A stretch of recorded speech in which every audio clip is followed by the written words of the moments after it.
Things gon' change when I really hit the field. Undefeated chance, man, you know what's the deal. Tryna find a kid, I'm in the field doing drills. Boy, you just a sucker, you ain't never keep it real. 3 rings in my hand, I'm a warrior to the max. When I hang it up, they gon' have to give me plaques. Step up in the building and I only bring the facts. When I make a highlight, they gon' replay, run it back. Okay, always locked in, I don't got time to lax. Saying he the best, he could take a lap. Batted 1,000 when you check the stats. Boy, is you ready? You ain't gotta ask. I just really hit the field. I just really hit the field. I just really hit the field. I just really hit the field. Boy, I'm about to hit the field. And we are back for another episode of the Hitting the Field podcast.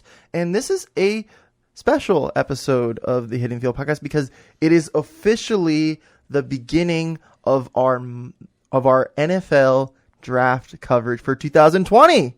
How exciting is this?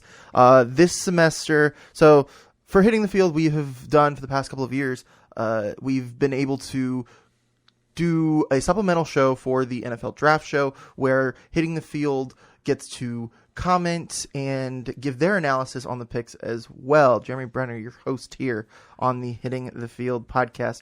And this season, we are looking to do more pre-draft coverage than we have done in previous semesters. So that begins today with the HTF Collective Mock Draft 1.0.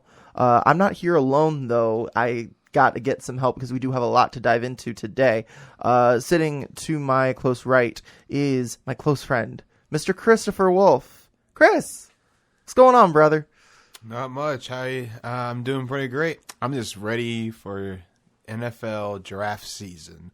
It is one of my favorite times of the year. Like, just being able to talk about prospects, see what teams need, and just it's just a very fun time of year. Yeah, I think you speak for a lot of us here at Hitting the Field. And you know, I've done draft shows. You haven't done a draft show yet, though, have you? This will be my first official one. I attended last year for part of it, but this will be the first official draft show that I will be like a part of and helping put together. Well, we're excited to have you on board. And we also have another HTF rookie on our hands, Mr. Dylan Breitner. Dylan Breitner, tell us a little bit about yourself and tell the listeners a little bit about yourself. Hi, Jeremy. Thank you. I've been at UCF for a few years now. I graduated in 2018, and I came back this year.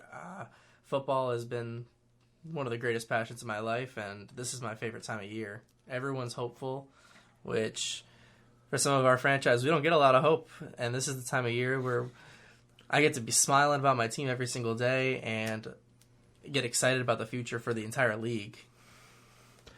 And that's, but you don't got to pick in this first round at least, right? Not in this first round. We got 2 in the second. Oh, there you go. Yeah, Chicago Bears.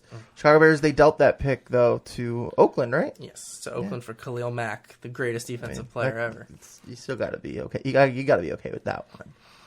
I mean, our team traded our first round pick for Kenny Stills. So, but hey, I'm not complaining at least. We did get Larry Tunsil in the deal. I will say that. But Kenny Stills, Larry Tunsil. I'm okay that the Texans are not picking in this first round. But let's get to the teams that are actually picking in the first round. So let's dive into first and just to try to give everyone an overview as to how this works. So earlier this week, I sent out a mock draft poll or just, hey everyone, send us a mock draft. And I believe we got, 14 or 15 of our Hitting the Field people. A lot of them very new to the show. So we're really excited to see the growth that Hitting the Field has had this semester. So everyone submitted their own mock draft 1 through 32 in the first round only. No trades, just straight up who goes where. And what we did was, so Dylan, Chris, and I are going to share our own mock drafts, and we will also be revealing the HTF Collective Mock Draft. So what we did was we took the most popular pick at that pick. So number 1 pick, whoever was, so let's just say Dylan Breitner was everybody's number 1 pick because obviously that's who I had at number 1. Dylan, did you have yourself at number 1? I did, Yeah, yes. there you go. See, yeah, everyone had Dylan at number 1. So if everyone has Dylan at number 1, Dylan goes number 1. But number 2, if you have, let's say 5 people pick Chris and 3 people pick me, Chris goes number 2. And then we work our way downwards. And we do have the official collective mock draft. So we are going to get that going. But first, let's talk about who we have, at least at, I think it's safe to say that number 1, unfortunately not Dylan Breitner, but it is Joe Burrow. I think this is pretty safe to say at this point. Can we agree with that, Chris? Joe Burrow's number 1? Yep, and that should not be a question, because he just was easily the best player in the country this year. It might have been the best season ever by any player I've ever seen. I mean, over 60 touchdowns total. I mean, that's ridiculous. And accuracy, one of the biggest improvements I've ever seen from his first 1 year to the next. Should go back home to the Bengals, and hopefully he can lead that franchise to a playoff win. Let's talk about a playoff win before a championship. In a long time. Dylan, number 1 pick, Joe Burrow. Is that any question? There's no question. If Joe Burrow does not go number 1 overall, something horrible has happened, and everyone in Cincinnati should be fired. Yeah. Look, Joe Burrow was selected number 1 the most often in the Hitting the Field collective mock draft. So just put that in, I wouldn't even say pencil, but I wouldn't say Sharpie either, just because I don't think anything 3 months away from the draft should be put in Sharpie. But pretty close to Sharpie, this pick. Number 2 pick. I know there's a bit of a debate in the room, just because I've seen all of the mock drafts so far, and the pick that I have is Chase Young, and I think that is where majority of the mocks in the country are. But Dylan Breitner, your mock draft doesn't have Chase Young at number 2. So I want you to explain why this is, and then we can discuss it a little bit. All right, yeah, a little controversy there. Chase Young is agreed one of the most high-impact players and high-ceiling players you can find in this draft. Looking at Ron Rivera walking into Washington and the work he's done with fantastic corners like Josh Norman in the past, I'm really excited to see what he could do with my pick, which was Jeff Okudah, cornerback.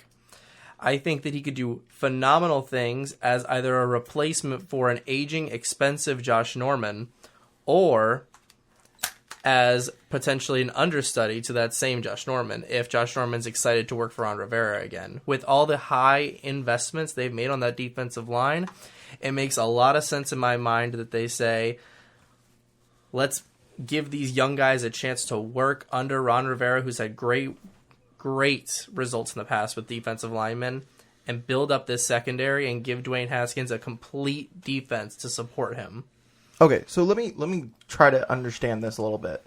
So I think a lot of people assume that Chase Young is the best defensive player in the draft. However, and the thing is, and look, Jeff Okudah is probably number 2 or number 3, depending on how you feel. But what are you trying to say, Dylan, is that the gap between Okudah and Chase Young is not as much as people think? And that it's because basically what it is when you have the number 2 pick, 9 times out of 10 you're picking the best player available. I think it's fair to say. But in this case that you have, they go more for need because there is a discrepancy as to who is the best player available. And when there is a discrepancy, you just pick for need at that point. Is that what you're trying to say? Absolutely. I think that while Chase Young is fantastic, I think a lot of what you need to look at with defensive linemen and corners is corners are an island. We've seen it before in the past, and Jeff Okudah can be an island and make a huge impact on that Washington defense. And that's not to say that Chase Young can't, but I think that this Washington team is going to play it, I don't want to say smarter, but I want to say to their need more, and that secondary was a huge issue last year. That's fair. I was at Chris. Now, look, is Okudah the best corner in this draft? Yeah. I agree. He is the best corner in the draft, and I'll get a little. I'll give it away a little. He's my third pick. He's right after Chase Young. Yeah, I mean, the way I see it is this: there are tiers in this draft. Okay, so the top tier is Joe Burrow. Nobody's touching that tier. The next tier goes Chase Young, Jeff Okudah, Isaiah Simmons. That's mine. I have Isaiah Simmons number 3, but Dylan, you don't even have Chase Young going number 3. So explain yourself once again, and who do you have at number 3? All right, number 3. I'm looking at my division rival. I've watched more Detroit Lions football than I really wish I could admit. Okay. And I have them going C.D. Lamb. Oh, wide receiver. C.D. Lamb, number 3. Okay, you do one. have some explaining to do, but you have the floor to do just that. All right. I think that Matthew Stafford has played himself into a corner. And I think that for Matt Patricia to save his job, I think Matthew Stafford is the one that needs to bring him out of that hole. So I think a big weapon like C.D. Lamb next to Kenny Golladay and T.J. Hawkinson can make that offense a top 10 offense in this league consistently. And consistency has been the Detroit Lions issue for years, as long as I've been a football fan. And then you look at that defensive line and the big money they're paying Trey Flowers. You don't see a lot of teams build a lot of success when 30 to 50% of their cap is invested in just one position. Pass rush is a fantastic thing to have, and it's one of the most important things in the NFL, but it is not the end-all, be-all. As much as I love Chase Young, I also don't 100% trust that 3-4 multiple defense they run out there in Detroit will really fit his skill set as well as C.D. Lamb would fit directly into that offense. So, if the Lions do go receiver... Now, in this mock draft, there was the rule, no trades. Would if the Lions were to seek out a CeeDee Lamb, a Jerry Jeudy, Henry Ruggs, T. Higgins, there's a lot of receivers in this draft that could go in the first round, and we'll get more to those a little bit later on. But would you expect the Lions to trade down if they were looking to go receiver in round 1, or do you go straight up number 3 overall, get your receiver?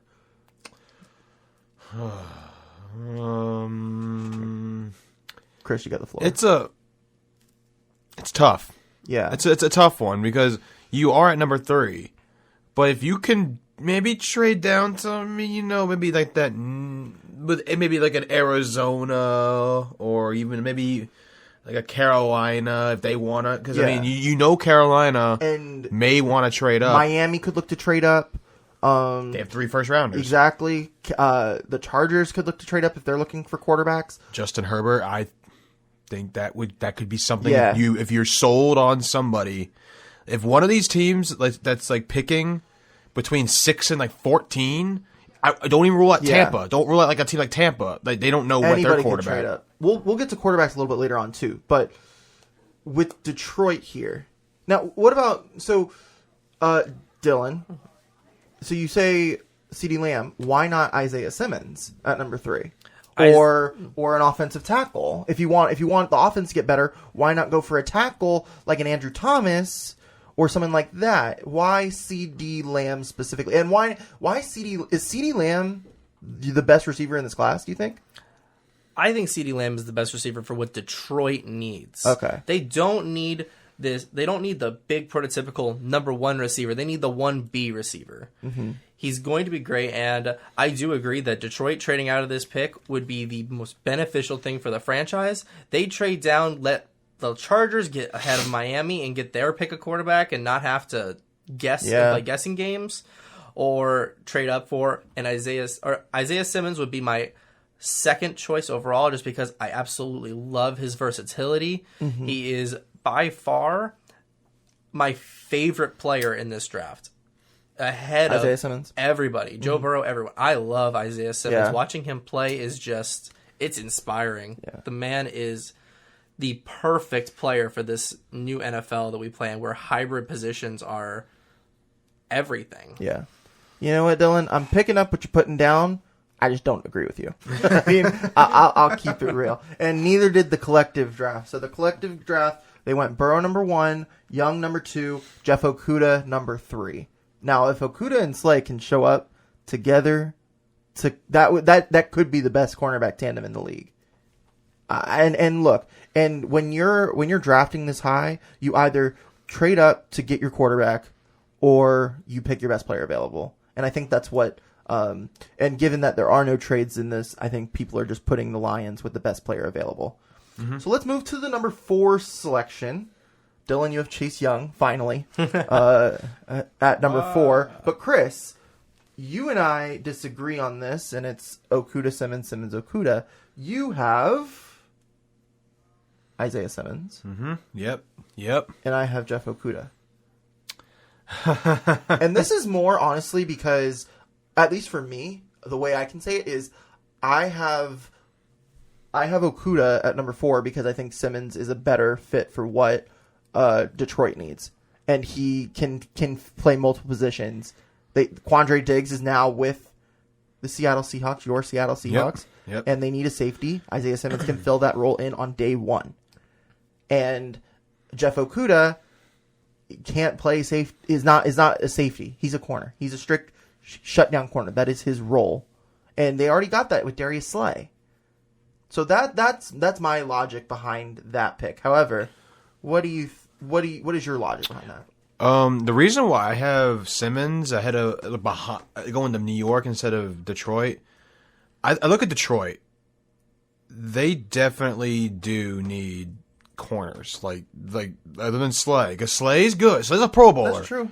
But they got torched a lot. You just traded your second best secondary guy in Quandre Diggs for virtually nothing. To be honest, I mean, and Darius Slay has less years ahead of him than he does have behind him. So, and getting someone like Okudah to get on the opposite side, you can at least improve the defense like that, and give the offense a break. Because to be honest, I've watched the Lions. The Lions have played a lot of close games, but the defense just can't close anything out, and it's so much pressure on the offense. And you and Matthew Stafford plays. It's like he has to do so much, and everyone just says he's a stat pattern. It's you could maybe argue a little bit of that, but you can also argue he doesn't have a defense, so he's having to put up so many numbers just to keep his team in games.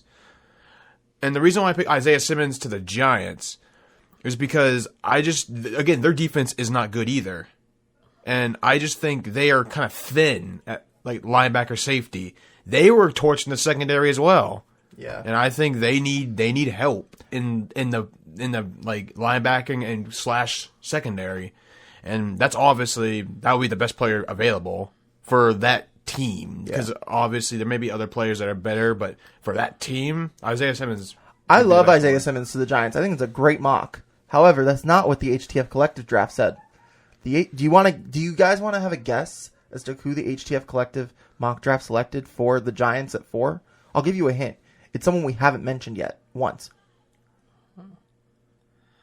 Any guesses? I'm going to say Andrew Thomas. Andrew Thomas, okay. I would have to agree that it would be Andrew Thomas. So, nobody selected Andrew Thomas at number 4. Wow. Jedrick Wills was the most common pick for number 4. Jedrick Wills goes number 4. I know. So now we have a tackle off the board. So let's talk tackles now, because there's a lot of tackles that can go in this first round. Jedrick Wills, there's Tristan Wirfs out of Iowa, Andrew Thomas out of Georgia. That's 3 tackles that should go in the top 15, right? Yeah, that's most definitely. So why do you think that the HTF Collective selected Wills ahead of Andrew Thomas and Tristan Wirfs? You can go. Well, when you think of the New York Giants the past few seasons, you look at that team, and the offensive line has been wet toilet paper. 100%. Like Daniel Not even Jones. the good kind. Bad kind. 1-ply wet toilet paper. 1-ply. Daniel Jones has not been guarded at all. Saquon Barkley lost half a season, it felt like, because he just in the backfield on his back. Yeah. And it Saquon Barkley. Yep. That offensive line just could not block for anything this past season, and it was atrocious, honestly. The only reason I don't have them going offensive line at this point is because, as we've already agreed, I'm a contrarian, and Chase Young is there, and there's no way the New York Giants would pass up on Chase Young in my idea of this. That's fair. Agree. I agree with that. I mean that win, that win over the Redskins, that lost you Chase Young if you're the Giants. Mm-hmm. I mean, picking up Isaiah Simmons, that would be, good. I mean, that's a pretty good second tier guy to get instead. But going back to Willis, I know Wills. Will S. Sorry, it's Wills. It's Wills. Wills. Will S. Jedrick Wills. I look at that. He may be rated the best offensive lineman, but I think Andrew Thomas is better. I just think Andrew Thomas is better than him, and that's one person saying, and I am very surprised. Nobody picked him to go 4. I am so surprised. You had Derek Brown, Okuda. One person did pick him. Sorry, Andrew Thomas was one of the drafts went Andrew Thomas at 4, but four people out of, we had 14, 15 drafts. Wow. 4 people picked Wills number 4. That is... So it's not just one person saying it. It's not just luck. This was clearly the number 4 pick. And most of the people in this room. Yeah, look, Chris and I are under the same school of thought that the top 4 people in the draft are Burrow, Okuda, Young, and Simmons. But Simmons falls down a little bit in this draft. He's not even number 5. But let's pivot from offensive tackles to quarterbacks, because now we're at pick number 5. And this is where the quarterbacks start falling off the board again. Mm-hmm. So, number 5 in the collective draft, do you guys want to guess who it was? It's about a 50-50 chance. Ooh. Really? I'm actually going to go... you know what? I'm actually going to go Andrew Thomas on this one. Well, I picked Andrew Thomas, but it is a quarterback. And it's definitely got to be Tua then. Tua's... So let's talk about Tua here, because it's Tua or Herbert at this point. Tua versus Herbert for 5 or 6. You look at Miami. They clearly need a quarterback. And assuming they don't get one in free agency, this is the year they want to look to build a quarterback. Who's the better prospect right now? Is it Tua or is it Justin Herbert? Well... This is a question we're going to be talking about a lot over the next couple of months. But at this point right now, January 22nd, before the Senior Bowl, before the Combine, before anything happens, before free agency, who is the better prospect at this point? Straight up. I am... Anybody that listens to this podcast know I'm an Oregon fan. But it's for this specific team, you got to go Tua. Because... So Tua makes more sense for the Dolphins. Because they want the more talented person. And he also has a high ceiling, but they also want the more talented person that can make the team better instantaneously. Right. And I just think Justin Herbert is a Daniel Jones type of person in terms of having to develop him. I think he's gonna struggle some during his rookie year if he is able to start like the whole season. I think he's gonna struggle a little bit, but I think he'll also have some high moments because he's also the prototypical 6'6" 240 quarterback with athleticism and really good accuracy. My problem with it is you also need to look at the offensive line that Herbert had. He had 3 All-Americans this last year. And Throckmorton, Lumine. And probably we will be talking about this guy next draft in Penei Sewell. We'll be talking about that dude as a top 5 pick next draft. But he had those guys blocking him, and you're not going to get that type of protection. Imagine putting him on the Dolphins line. Behind the Dolphins line. He will not look. It will look really bad. And I am a little nervous for Tua. They definitely need to get that fixed if you're going to draft a guy like him. That's who I have. I have Tua to the Dolphins. Yeah, Dylan, you also have Tua to the Dolphins. Mm-hmm. Why would Tua fit on the Dolphins? So in the situation I'm looking at, I think this is the perfect opportunity for Tua because we are looking at a team that has not 1, not 2, not 3, but over the next 2 first rounds this year and next year, 5 first-round picks. Okay. You take Tua this year, and if you want to give him a full year to recover from that hip surgery and make sure he can be his same self and learn that system, you can. You can put that Ryan Fitzpatrick back in front of him for a full year, let Tua develop, and you can continue to just build this team up so that when he walks in, he is in the best situation he could possibly be in. Alabama quarterbacks scare me to death in the NFL. I struggle to think of a single Alabama quarterback that I can trust to start a game for me. And Well, Tua is the exception. The thing is, he's not the exception. He is absolutely not the exception. I absolutely abhor this mock. And the HTF Collective Mock Draft did put Tua to the Dolphins, but I absolutely hate the fit for Tua. I hate the fit for Tua. I hate the pick for the fit for the Dolphins. Why? If you look at the skill players that Tua had around him. He also had apparently number 4 overall pick Jedrick Wills protecting his blind side. You had that. Ridiculous. And you had Jerry Jeudy, who's going in the top 15. Henry Ruggs, who's going to be a first-round pick. He had, and then Devontae Smith, who could have gone in the first round this year as well, potentially. Will likely be a first-round pick in 21. But the Dolphins don't have that. You can argue that the Alabama receivers were more talented than, outside of Devontae Parker, the skill players that the Dolphins had last season. The Dolphins skill players just aren't at that level.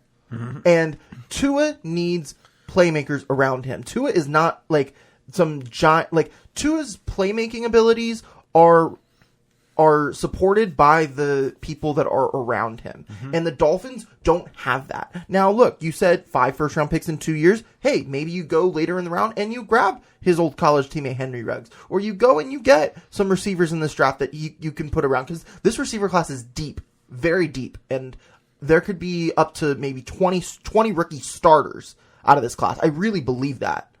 There could be like 20 rookie starters out of this class. Insane. Or 20 like people that can truly commit to a team and really be part of a team's offense in the next season. So, that's why Tua does not make sense to the Dolphins. He does not make sense. I have them picking Andrew Thomas here. And I think that they go later in the first round because they do have 2 extra picks. I actually have Herbert falling, and he gets them at 18. But that's me. And you know, look, I would expect the team to trade up to get Herbert by that point. But considering we don't have trades at this point, we're not even going to get there. But Tua goes 5, Herbert goes 6 to the Chargers. Herbert. The thing is, I like Tua better to the Chargers because, and I mocked Tua to the Chargers only because the Chargers have those skill players put in place. Keenan Allen's there. Hunter Henry is looking to get signed back. You have running backs. Eckler is perfect out of the backfield. He's a perfect guy for that offense. Tua would fit really well there, and he could start pretty quickly there, I think. And he has that national appeal that the LA Chargers need. So that, to me, makes sense for the Chargers to go get Tua. Nonetheless, the HTF Collective went with Herbert. I don't hate that pick either. I think Herbert will be really good. But we got to get going later in the draft. So the Carolina Panthers draft 7. And two of us have the right pick. Isaiah Simmons is Dylan's pick, but Isaiah Simmons yet again falls, which I don't understand.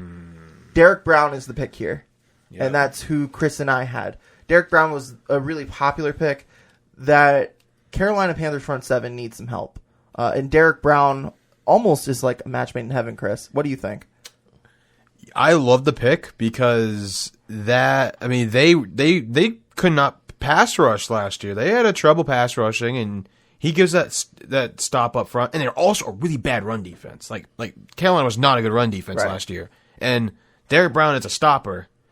But I do not hate Isaiah Simmons to the Panthers. And you know why? It's because Luke Kuechly retired. Yeah. So that changes it a lot. So if he's there, I mean, that's definitely... If Isaiah Simmons is there at 7, I would do him over Derek Brown easily. I just don't see him being available. Yeah. But I do love the fit there in Carolina. And that was my big idea there. I could definitely see, like I talked about earlier, Detroit trading out of that pick. I could absolutely see a team like Carolina jumping into that third spot and making sure that they grab Isaiah Simmons. Yeah. Because he is the perfect replacement for someone like Luke Kuechly with potentially even better ability to cover in that defense. And you're right, that run defense was atrocious, but I do love that fit. And I think Isaiah Simmons is exactly what the NFL looks for in a sub linebacker, as well as a all-pro safety, potentially. Yeah. And the only reason he's there right now is the run on two QBs. Tua and Justin Herbert taking 2 picks in a row. I don't think there's a situation where Isaiah Simmons shouldn't have been a top 5 pick. That was just how it ended up falling to me. Believe me, this pick kept me up at night. Mm-hmm. Yeah. So Chris and I picked Derek Brown. Dylan went for Isaiah Simmons, linebacker safety hybrid out of Clemson. That's a nice fit. Clemson, Carolina, not too far of a drive. But now we go back to number 8 and number 8 here. See, I really like CeeDee Lamb here, just because of the connection with Kyler Murray. And look, Cliff Kingsbury is going to want receivers naturally. If he could have 53 receivers on his team, well, wait, never mind. If he could have 52 receivers on his team and one quarterback, I think he'd be okay. I think that CeeDee Lamb makes a lot of sense here. However, that's not what the collective draft thought. What did you guys think about this pick, number 8? For the Cardinals. This is where I went with Andrew Thomas coming in. When you have that high first overall pick investment in someone like Kyler Murray, you get him that protection that he needs so you can avoid a situation like you see in New York, like you see in other teams. Andrew Thomas would be phenomenal defending his blind side, and we've seen what that can do for a young quarterback with the Rams. Right. Jared Goff got Andrew Whitworth, and all of a sudden he looked like a Pro Bowl quarterback. He was a Pro Bowl quarterback, and then that regression started, and all of a sudden Jared Goff's playing on his back. Yeah. Like, looking at Andrew Thomas in Arizona, I would be so excited because I think they've got some really good receivers that can develop in Christian Kirk, and anyone you could bring in later in the draft is getting the mentorship of one of the Larry greatest Fitzgerald. receivers. The greatest receivers I'll ever get to see, I think. Yeah. I love watching Larry Fitzgerald play. He is a coach as a player. That's true. It's exciting. He's a coach in a uniform. He's an on-field coach. Yeah. Chris, Andrew Thomas here. Now, is Andrew Thomas your number 1 tackle in this draft? Yes, he is. I just loved the blocking ability. I mean, him at Georgia, that was some insane blocking Jake Fromm, what, he gets sacked like single-digit times? I mean, that's ridiculous. That's a big testament to Andrew Thomas and his ability. And you need in someone like that in Arizona, you need something like that, especially with Kyler Murray, who loves to run. He loves to run, and the offensive line was atrocious last year. It was not good, right? And not only will this help him, sign if you're able to get Kenyon Drake back. He ran really well behind a not so good offensive line. Yeah. So you get offensive line help. You can get the running game better. I mean, you still have David Johnson. I mean, people forget you still have this man. Yeah, he is one of the top 5 highest paid running backs. I think they could try to trade him, but that would be a good. I think they might try to trade him for like a 3rd round pick. Honestly, he could be a draft trade. Yeah, you could 3rd round pick, 4th round pick. You can get something for him. Yeah, it's just you do it, but you got to find a team that's willing to take his money. I could see that. The injury history is his injury history is the only concern I have. It's not his ability; it's his injury history. Because if I'm gonna pay a guy $13 million a year to play running back, he better be able to play. He better be worth $13 million. Yeah. So the collective draft agreed with the two of you that Andrew Thomas goes number 8 to the Cardinals. Now number 9, Isaiah Simmons naturally falls to number 9 to the Jags. I think mostly with the number 9 pick was people just knew he was a top 10 pick and they had to plug him in somewhere. Now, look, but the thing is this: the three of us all agreed with this number 9 pick. And it wasn't Isaiah Simmons because we all put Isaiah Simmons much higher. And the person we picked number 9, who do you want to say it? You got all that. right. I got Jerry Jeudy going to the Jaguars. I got Minshew Mania, and I'm so excited to see what he can do with a number 1 receiver. Yeah. Ooh, what does it mean about Mixed Foles? Yeah. The thing is, look, DJ Chark, great season. Great season from DJ Chark. But is DJ Chark a number 1 receiver? He played like a number 1 receiver, but can he maintain that? DJ Chark is reminding me a little bit of like a Juju Smith-Schuster type guy because Yeah. Juju Smith-Schuster didn't really. I mean, he was injured part of the year, but he didn't have the type of year everyone thought he was going to have when he was number 1. Agreed. He may be. It might just be you A are flash just in the pan kind of thing. you thrive. Yeah. As a number 2. It could be like a flash in the pan kind of thing that he was so great this year as a number 1. You've seen it. You saw it in Atlanta in early years where you have Julio Jones and Rodney White. Right. You saw that. You saw Rodney White was so good, but Julio Jones knew was number 1. But That's Rodney White was really good as a 2. And eventually he graduated to the number 1 spot. Yeah. So that's really what it was. It's just like there were just some players that need to be 2s for like 4 or 5 years before being the 1. Yeah. Not Juju Smith-Schuster, which really was only a few years. He was just the number 2, and then he thinks he could be the number 1. No, I think DJ Chark, if he were the number 2 to a Jerry Jeudy, got some weapons right there. Is Jerry Jeudy wide receiver 1? Absolutely. Yes. Yeah. Yes. Yep. With 4.3 speed. That's true. Now, we'll get a little bit to the receivers later on in the draft, and Jeudy does go in a couple of picks here, but Simmons goes number 9 to the Jags, and to round out the top 10, every single person except for one picked a tackle to go to the Browns.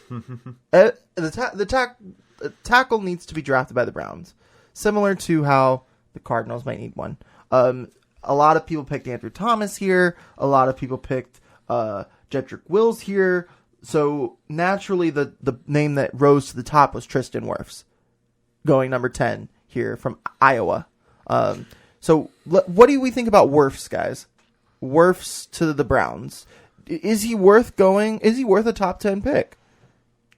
Yes, he is. And why?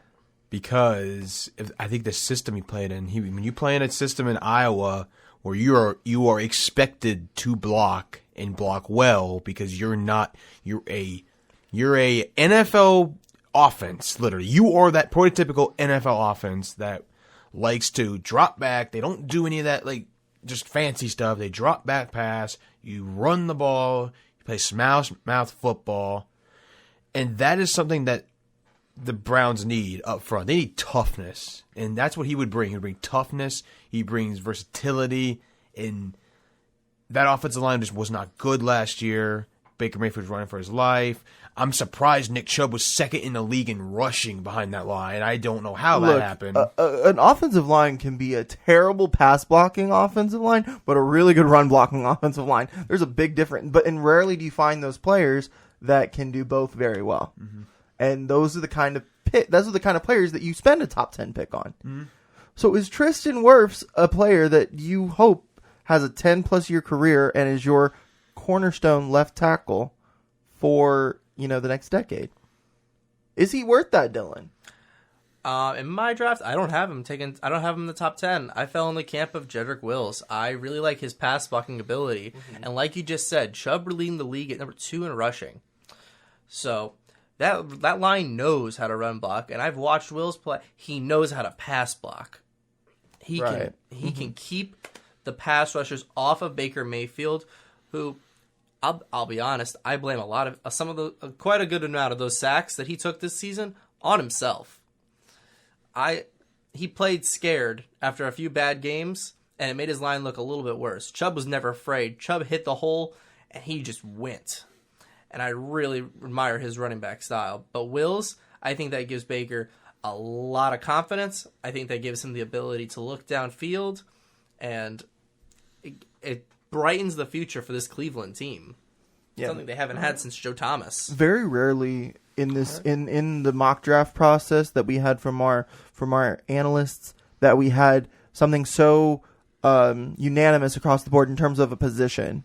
We do have a couple later on. I mean, obviously you have quarterback Joe Burrow, but very rarely did you get this again in the draft, and we got that here at number 10, Tristan Wirfs, number 10. So let's start back from the top just to recap the top 10. So number 1 for the collective draft was Joe Burrow. Number 2, Chase Young out of Ohio State. Number 3, Jeff Okudah, his teammate out of Ohio State. Number 4, Jedrick Wills out of Alabama. Number 5, Tua Tagovailoa out of Alabama. Number 6, Justin Herbert out of Oregon, quarterback. Then number 7, Derek Brown, defensive lineman, Auburn. Then number 8, Andrew Thomas, tackle from Georgia. Number 9, Isaiah Simmons, linebacker, safety hybrid from Clemson. And number 10, Tristan Wirfs, offensive tackle from Iowa. So that's our top 10. Number 11 now. Now is when things start to get a little bit muddied. This is when opinions start to go in a lot of different directions. So when it comes to the number 11 pick, we all have 3 different players here. Nice. And one of the players actually ends up as the top guy. So, Dylan, who's your number 11 to the Jets right here? I've got T. Higgins going to the Jets right here. I think that's a fantastic fit. I think the potential to lose Robbie Anderson this offseason with his contract being up and some of the issues with the law he's had in the past couple off seasons. I think you need to get Sam Darnold, the number 1 receiver, and you need to give him the playmakers to play like and this is an unpopular opinion, but the really good quarterback that Sam Darnold has the potential to be. I will never deny that I am high on Sam Darnold. I agree with that. Wow. I agree with that. Wow. I do agree with that. Okay. Chris, who did you pick at number 11? What was it again? I need to look. It rhymes with me Smiggins. Oh. Yeah. Yeah. Yeah, talk about him. Oh, sorry. No, that's a lie. No, that's a lie. No, that was on Dylan. My bad. That's all my fault. His name rhymes with Meaty Bam. Meaty Bam. Yeah. CeeDee Lamb. Yeah. Oh, yeah. Good guess. I just gotta. I have him to the Jets for a similar reason for you. For a similar reason for you, because they don't really have much of a weapons for Sam Darnold. I'm just not as high on T. Higgins. Not as high. I'm like, he's really good. He is first round material, but I'm just not as high. I think CeeDee Lamb would be better for him because he's just more of the dude that he's the man. He has been the man longer, and he knows how to be the man. And with a guy like Sam Darnold, which is really good, and when you protect him, like they've had sometimes trouble protecting him. When you protect him, he can be really good, and he showed it last year. At times, you saw a quarterback of the future, but then he also saw Ghost on Monday Night Football against the Patriots. But Ghosts. We hope we don't see that ever again. Yeah. But getting back to CeeDee Lamb, his route running is great. He's got the speed. He's got the size. I mean, he's physical, and I think that's what they need. They need a physical receiver that can create separation. I mean, other than Robbie Anderson, they don't have anybody that can create separation. I'm sorry. Jamison Crowder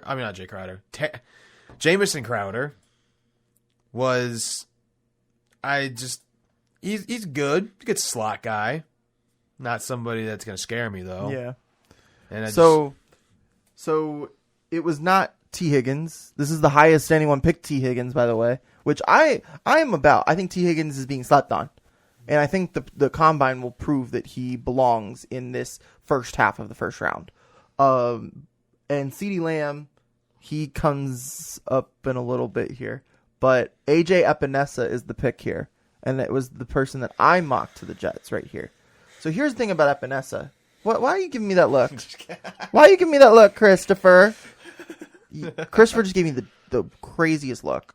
No, explain your look. Use words to explain that look just now. I don't know. I'll let you. I'll let you make the point. Good deflection. Good deflection. He just didn't want to have to answer to me. But anyway, AJ Epinesa is the best edge rusher in this draft outside of Chase Young. I think that's safe to say. He's he's a guy that can get you double-digit sacks in a season. I truly believe that. And the Jets, they haven't been able to really do anything to replace that since they dealt Leonard Williams to the Giants. I didn't get that. So look, edge rusher is a position of need for the Jets. Wide receiver makes a lot of sense for them. I do agree. But given the fact that you're looking at the wide receiver class is a lot deeper than this edge rusher class. This edge rusher class is not as deep. I think the way I see it is this. If you look there with the wide receivers, wide receiver 8 or 9 that you can get in round 2 or 3 is more valuable than edge rusher 6 or 7 that you can get in round 2 or 3. Versus you're getting edge rusher number 2 right here in the first round. Versus wide receiver 1 or 2, which there's not as much of a fallback as you can get wide receiver 6 or 7 or 8 or 9. Because at this point, we're looking at possibly 15 receivers going in the first 2 days, at least. Yeah. So they can go and get a receiver in round 2, round 3. I think edge rusher here, although it might not be their biggest need, it fulfills a big... they get one of the best players at that position in the draft, and they fulfill one of their biggest needs. It might not be their number one need, but it fulfills one of their top needs. So that's why I have AJ Epinesa to the Jets, and it's why the HTF Collective has also selected AJ Epinesa, number 11, to the Jets. Now, number 12 and 13, we start seeing more receivers go down. We won't spend too much time on this, but Jerry Jeudy, who we all had to the Jags, goes to number 12 to the Las Vegas Raiders. That does not. No, I don't know how he falls that far. So, yeah. So, Jeudy to the Raiders came very late. It came in a lot of the later mock drafts that I received. But nobody pits Jeudy below number 12. This is the absolute lowest he goes. That's not surprising. He's one of the I think he's the best receiver in the draft. Yeah, so. There's no way that Jeudy needs to fall lower than this. And the reason why he goes here is because there's absolutely nobody picks him lower than 12. That's the absolute lowest he goes in any of the mock drafts that HTF analysts selected. Okay. Number 13, both Chris and I picked T. Higgins here, but CeeDee Lamb is the pick here to the Colts. We've already spoken about CeeDee Lamb. Colts do need a receiver. I don't think that's a mystery at this point. But if we put CeeDee Lamb next to T.Y. Hilton, that's scary. Oh yeah, that's scary. That's what. But that's why I picked T. Higgins there. I mean, I said he shouldn't have been picked as high. He's a little lower. I picked him lower because I just don't think I don't think he's a complete number 1. I think he needs to be a number. I think he needs to be a number 2 for a while, behind like a T.Y. Hilton, and then maybe he could be a number 1. Imagine T.Y. Hilton and T. Higgins here. T.Y.T. T.Y.T. or T.T.Y. Or what? Is it T.T.Y. or is it T.Y.T.?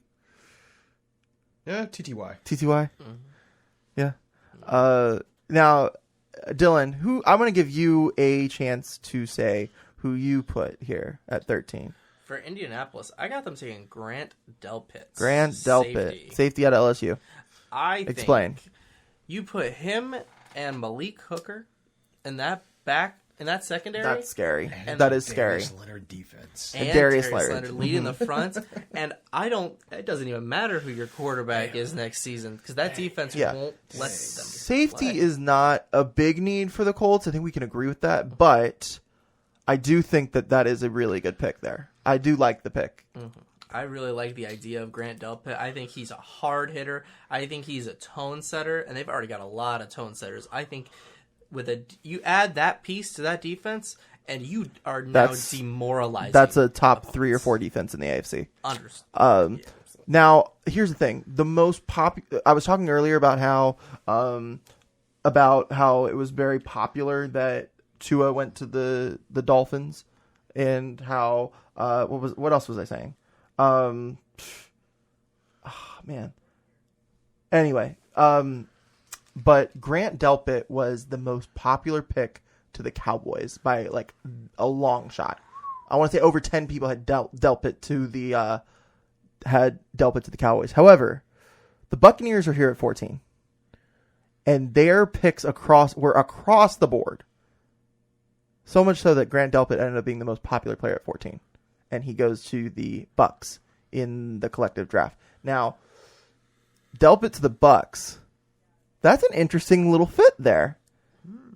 Now, look, here were the picks, and I'm not going to say who picked who at 14, but Wirf's 14 here, Wirf's at 14, Jordan Love, if you want to explain that a little bit, but Jordan Love, Kalavon Chasen was really popular. We got Tua, Chasen, Tristan Wirfs. We had DeAndre Swift in there, Jalen Hurts, which that was the only time Jalen Hurts was put in the first round, by the way. Mekhi Becton, Epinesa, Herbert, Chasen. So it ended up being Delpit here with the pick. So it was across the board for the Bucs, but Delpit is the pick here. Now Delpit on the Bucs, Chris. What is that kind of looking like? You know what I think about it, or do you want me to say who I? I want you to talk about Delpit's fit. Delpit? We'll talk about your pick in a second. We'll talk about it when it's more appropriate. It's not appropriate right now. It's too early. All right. I think that's a good thing because I saw improvement in Tampa's defense from the year before. The year before, I don't know, that was all time bad. You couldn't do anything. I mean, you could score 40 and still lose with that defense. But I look at he fits pretty well because I think their front seven. I don't know why Chasen's right there. I mean, I don't know why a lot of people have him to Tampa. Because that front seven is actually really good. It's one of the best front sevens. Like why? I just don't know why you'd spend a top 16 pick on that. If they don't get Shaq Barrett to come back. Yeah, if they don't get him back, I think they will. Because Shaq Barrett's going to get a raise in March. I think he will. So, I think he will come back because you don't have that type of season in Tampa's. You don't have that type of season. Especially, you're breaking like Derek Brooks. You're breaking all these great. You're doing better things than all these great Tampa players in your 1 year there. Tampa would be stupid to not get this guy back. We're gonna move a little quickly here because we're a little behind schedule. But number 15, you had Jedrick Wills at 15, Chris. But Dylan and I actually had this one correct. We picked Henry Ruggs at 15 to the Broncos. Quickly, Dylan, just talk about Henry Ruggs, how that fit works with Denver. All right, well, with Denver, I think they got a steal in Drew Lock. We saw it late in the season when he finally came on after that injury. I think he's the quarterback of the future there, for sure. Quarterback of the future. So excited to see him. And you give him a receiver like Henry Ruggs, I think this is not only the best situation for Denver, but the worst situation for Miami. Yeah. That was probably hoping Henry Ruggs would fall a few more picks, and they could get that Alabama receiver to pair with Tua from earlier in the draft. So we're talking about maybe 7 receivers going in this first round with Judy, Lamb, Ruggs, Higgins, Laviska Shenault, possibly. That is that's my favorite one. That's at least 5. I'm sure there were more. Jalen Reagor. Justin Jefferson, Jalen Reagor. That's 7 that people mocked in this draft. And there were even more. KJ Hill was mocked in one draft. KJ Hamler was mocked in another draft. There's a lot of people that could go in the first round. I think up to 10 unique receivers were picked in the first round in the collective. But where does the drop off go? Where's the drop off? Where do we go from tier 2 to the rest of the bunch? Is it here with Ruggs or is it closer later on? I think I can go tier 1. I think there's really Lamb and Judy. I think are tier 1. Lamb and Judy. I think they're tier 1. Lamb and Judy tier 1. Then who's tier 2? I would have T. Higgins. Okay, I would have Ruggs. Agree. Yes. Someone that's no one is. A lot of people had him, but not a lot of people talked about in the country. Laviska Shenault. I think he is literally going to be. I think he has a chance to be the best. I think he has a chance to be one of the best ones. I think Laviska is in tier 3. I think he's the best receiver in tier 3, though. But I think he. Like, are you going to use a top 15 pick on Laviska Shenault? It depends on it depends on what your offense is. Actually, I mean, if you think about it, Denver's picking at 15. I mean, that could be a natural fit, but I just think about that. It depends on your offense because he's he is the most unique wide receiver in this he's draft. probably one of the most people that I'm most excited to see at the combine. Because the See dude where he's at. He has world-class speed. Yeah. He can line up in the backfield and run the ball. Right. He is Like a Deebo Samuel kind of player.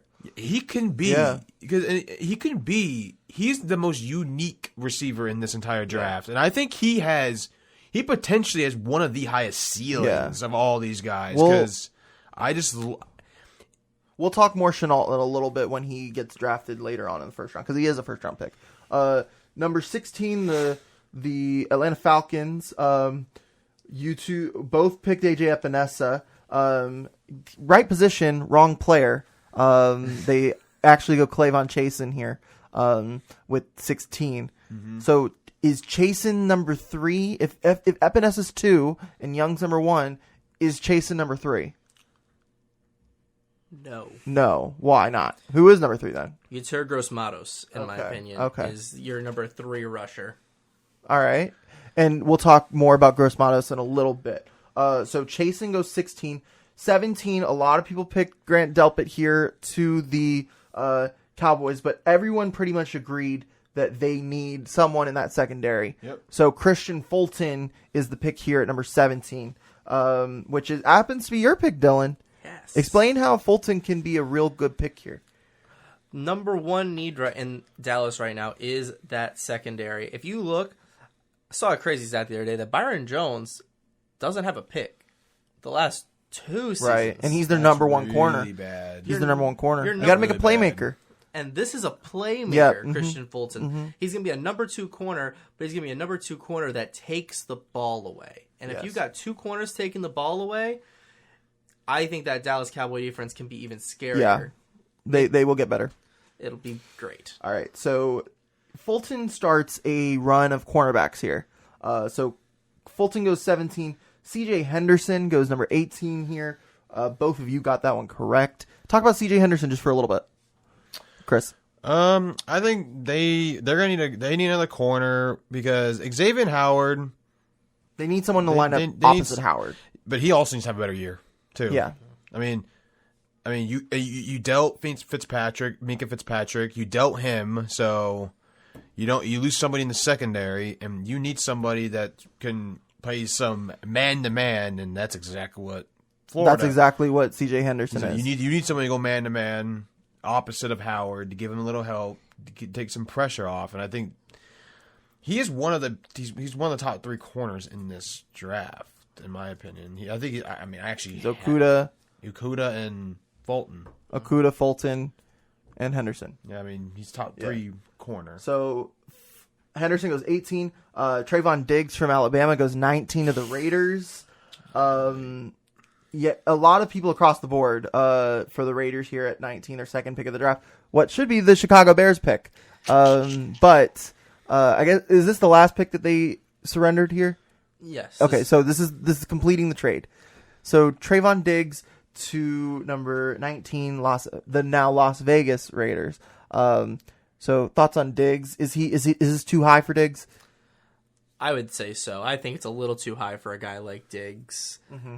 I liked Xavier McKinney here a little bit better, a little bit more versatility, a little bit heavier hitter that matches that Oakland attitude, which is now a Las Vegas attitude. I don't know is it the Las Vegas attitude? If you're at the right place in Vegas. Yeah, okay, so number 19, Trayvon Diggs to the Las Vegas Raiders. Number 20, another pick that went across the board. This is the pick that originally belonged to the Pittsburgh Steelers, but it goes to Jacksonville. They get Kenneth Murray, linebacker. And this was also another pick that went really haywire. A lot of Trayvon Diggs here, a lot of Yetur Gross-Matos here, a lot of people that had already been selected, but Kenneth Murray rises to the top here with that pick. But and that's kind of weird because now Jacksonville picks 2 linebackers in the first round. That's not going to happen. That's not going to happen, but that is just how the collective works. The collective is obviously not a full idea of what it will be. Although Isaiah Simmons could play safety. So they could say, oh, yeah, we're going to play him at safety. But they're not going to pick 2 players that are linebackers in the same round. We'll move now to the playoff teams.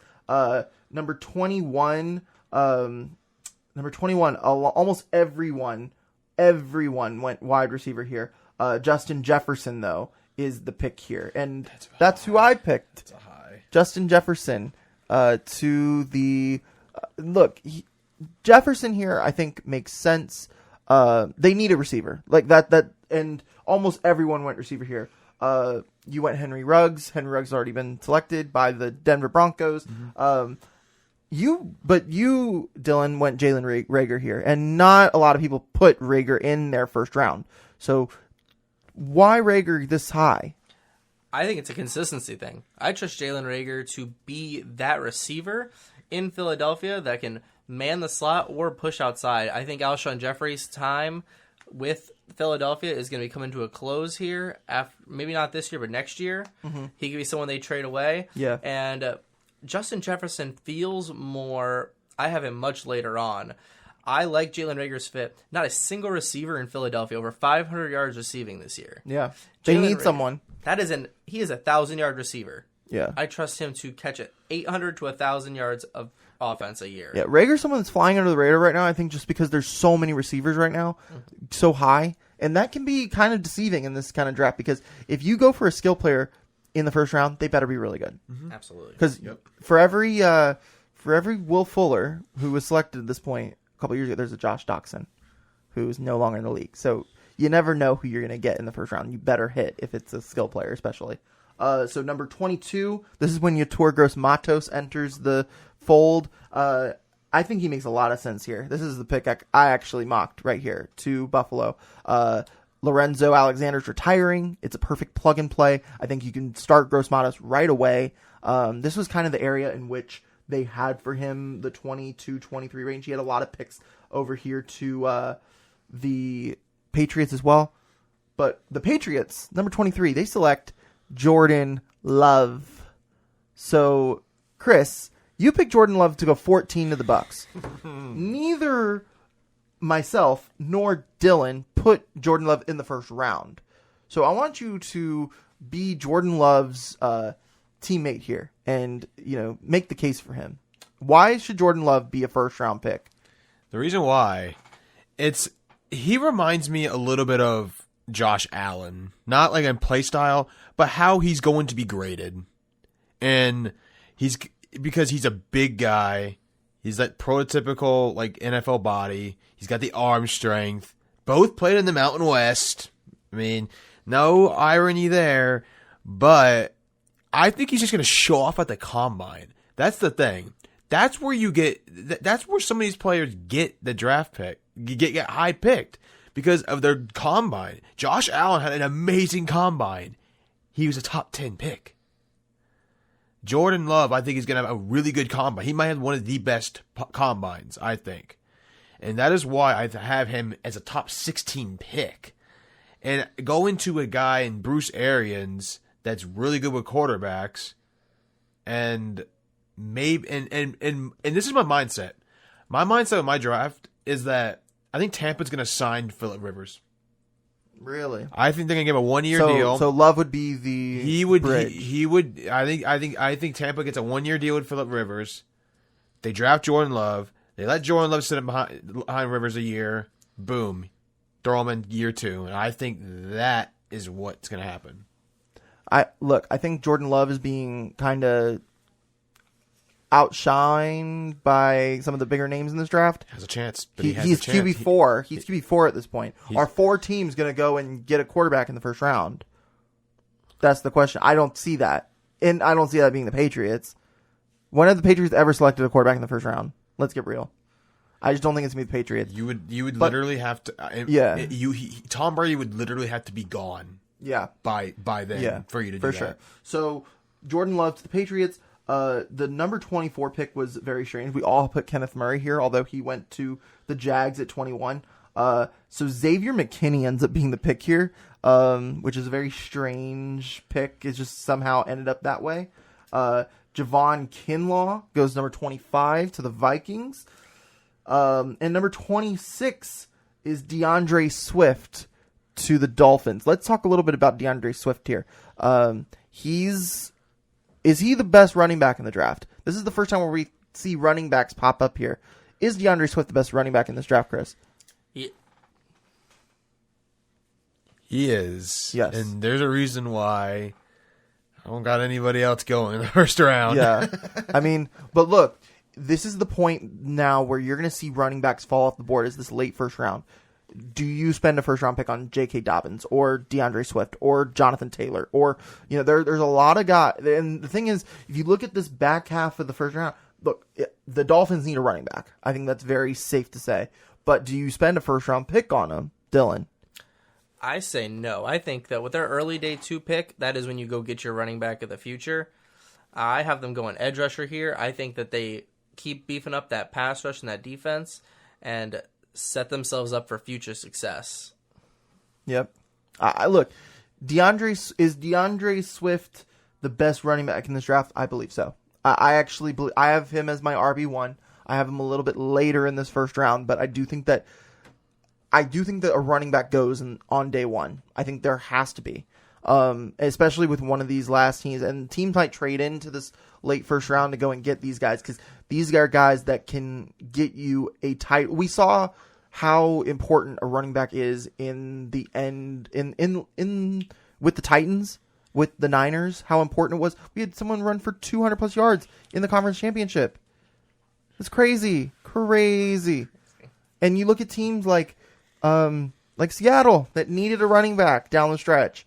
A running back in Seattle could have put them in the conference championship and beyond. So running backs are important, and they could climb into this first round.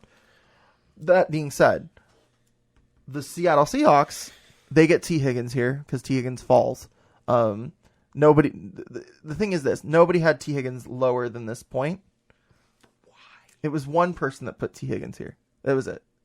But T. Higgins had to go somewhere. But why? T. Higgins is not falling into day 2, Chris. But he's not. So look, the collective. That team could use one. The collective. I mean, it was a strange. Like it was a Green strange Bay pick, but he had to go would somewhere. more better. Okay, so Swift 26 to the Dolphins, Higgins 27 to the Seahawks, 28 the Baltimore Ravens. They go out and they get an edge rusher here, Terrell Lewis. So this is when you start to see the late first round picks get a little fuzzy. Now this is also something that I could see Baltimore trading out of this pick, just because there's no one need or one player that really could go here. And the Terrell Lewis could be found on day 2. So that's another thing that I could see. I can also see the Tennessee Titans at 28 falling out of this pick. An edge rusher for them is a need for them. And they actually go and get Curtis Weaver, who I actually have in this pick. I actually got this pick right. I don't know how.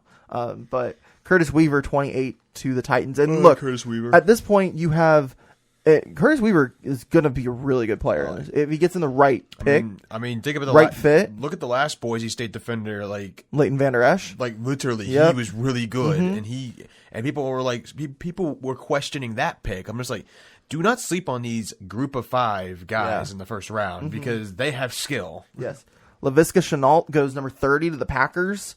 Now, do the Packers go wide receiver in the first round? Do they have to? They have to. Do they have to? They gotta go. They gotta go with a wide receiver, but don't go. But yes, that would be a great pick because you need somebody that can make. You need somebody that's dynamic, and that's and he would bring that to the Green. He would bring that to Green Bay. He would bring a dynamic mindset because that's just what he is. He's not your prototypical wide receiver. Yes. So Shenault goes 30. I think this was a very popular pick. I want to say about half of the group had Shenault 30 to the Packers. I think he goes before that. I had Laviska going 19 to the Raiders. I had Buffalo, and that might be a bit high, but that's who I got. That's who I got. So Shenault goes 30. Number 31. Any guesses as to this one? This is a household name at this point. It's a household name. At 31. At 31. A lot of people know this name. It rhymes with Schmonathan Schmaler. Jonathan Taylor goes 31 to the Chiefs. I actually really like that idea. I like the idea of a running back there. I just don't think he doesn't fit the offense. He doesn't fit the offense they run. Quickly, name your top 4 running backs right now in order. Dylan, go quickly.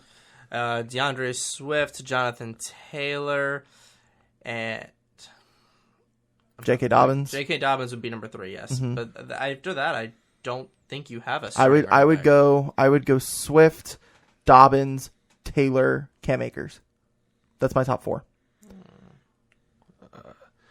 See, my fourth one got me screwed because I had Travis Etienne as a top 4. That would have been my number 4 as well. That just kind of like, I mean. So Jonathan Taylor goes 31. Last pick in the draft, AJ Terrell from Clemson.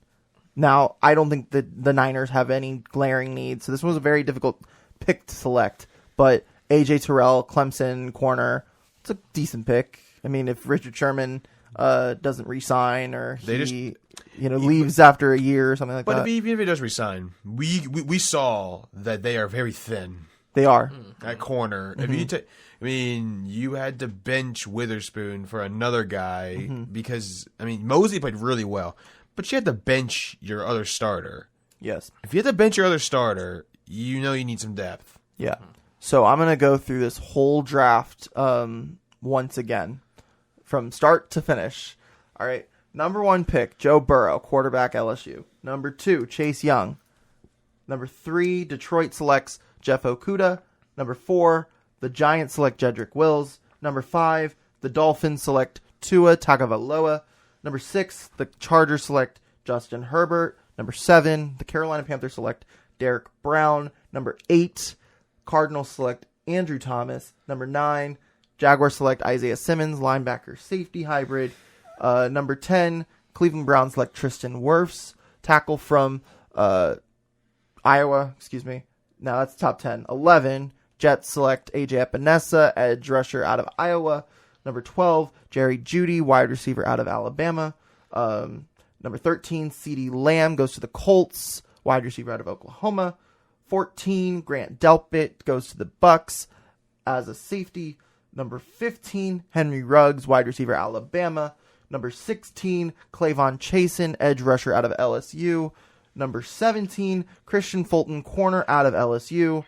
Number 18, CJ Henderson, cornerback. Number 19, Trayvon Diggs, another cornerback out of Alabama. Number 20, Kenneth Murray, linebacker. Number 21, Eagles select Justin Jefferson. Number 22, the Bills select Yetur Gross-Matos, edge rusher, Penn State. Number 23, Jordan Love, quarterback, Utah State. Number 24, Xavier McKinney. Number 25, Javon Kinlaw, goes to the Vikings. Number 26, Dolphins select DeAndre Swift, running back, Georgia. Number 27, Seattle Seahawks select T. Higgins, wide receiver, Clemson. Number 28, Terrell Lewis, Baltimore, edge rusher. Number 29, Tennessee Titans, Curtis Weaver, edge rusher out of Boise State. Number 30, Laviska Shenault Jr., wide receiver out of Colorado. Number 31, Jonathan Taylor, running back out of Wisconsin. Number 32, AJ Terrell, cornerback out of Clemson. That was a mouthful. I did it in 2 minutes. I did it in 2 minutes. Whew. So anyway, guys, thank you so much for tuning in to the HTF Collective Mock Draft Podcast 1.0. We'll be doing these every month on the 23rd until draft day, April 23rd. The countdown is on. We're 3 months away from the NFL draft. Dylan, great having you on for your first appearance. Chris, always a pleasure to have you on, my good sir.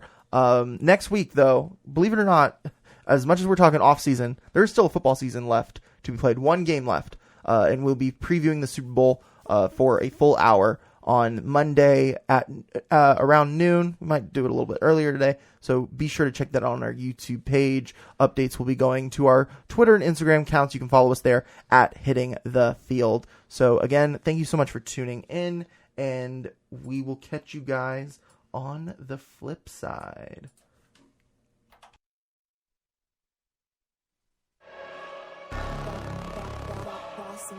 Things gon' change when I really hit the field. Undefeated champs, man, you know what's the deal. Tryna find a kid, I'm in the field doing drills. Boy, you just a sucker, you ain't never keep it real. 3 rings in my hand, I'm a warrior to the max. When I hang it up, they gon'